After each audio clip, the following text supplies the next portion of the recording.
hello আমি গাঁৱৰে বাইদেউ ঘৰত হুদি খাবলৈ আহিছো ইয়া বৌ আৰু মই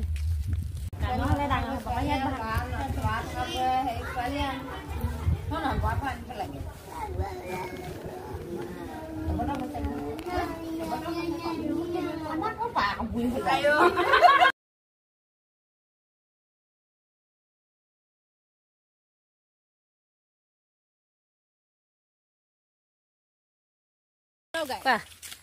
আমি হুদি খাই পিনি ইয়াৰ ঘৰলৈ আহি আছো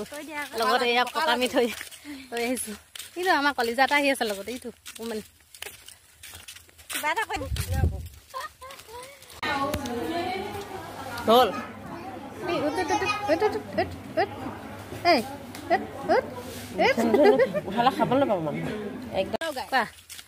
আমি হুদি খাই পিনি ইয়াৰ ঘৰলৈ আহি আছো